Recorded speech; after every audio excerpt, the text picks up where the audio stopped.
Ang sabi ko, sana merong mapadpad ulit dito na kulot na buhok at talagang dininig ng Diyos ang aking panalangin.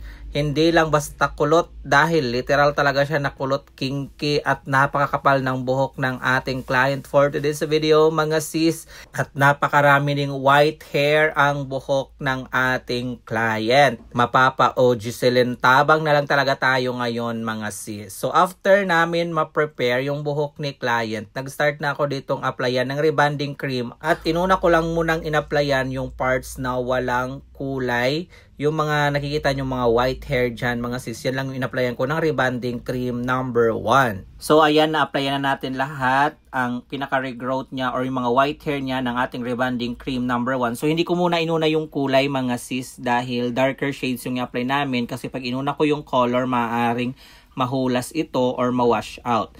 So after ma-process yan mga sis, yung pinaka-regrowth, sinunod ko naman in-apply dyan yung kaniyang colored parts, process, saka naman natin siya binanlawan nung na-develop na. So ito na yung buhok ni client after natin siyang mabanlawan ang rebonding cream 1.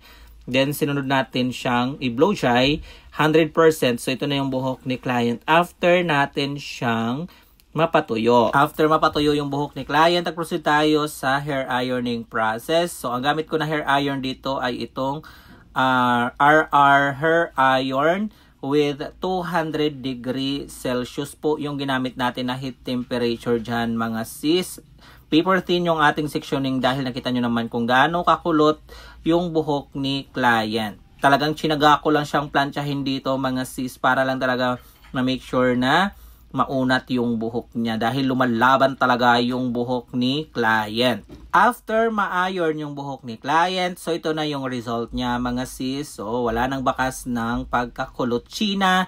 After nito, nirest ko lang ng 5 minutes. Saka ko naman siya inaplayan ng ating neutralizing cream. Then binabad ko lang itong neutralizing cream for about 30 minutes. Saka naman natin siya pinabanlawan. After mabanlawan ang neutralizing cream, blow dry natin ng 100% dahil in-apply natin siya ng hair color. So yung hair color dito na in-apply ko is medium brown lang mga sis.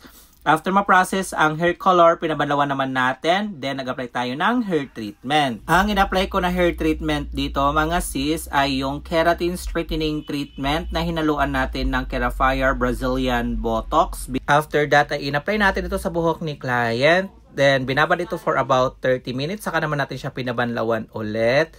Then, nag-proceed na tayo sa final styling.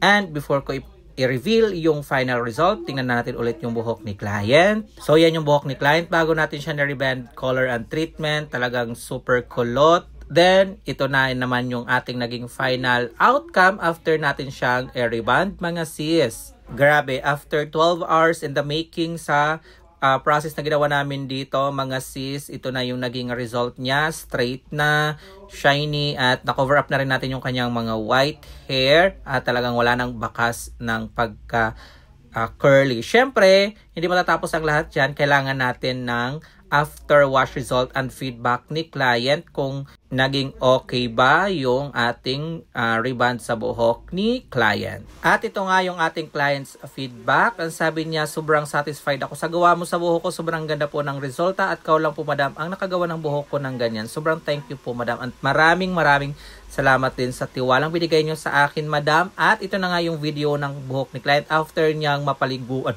Grabe. Nanindig ang aking balahibo mga sis. O ano na, Giselin, naitawid natin yung buhok ni client.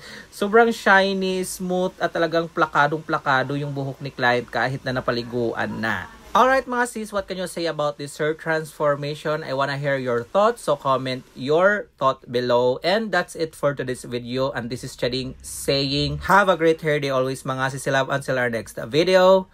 Bye!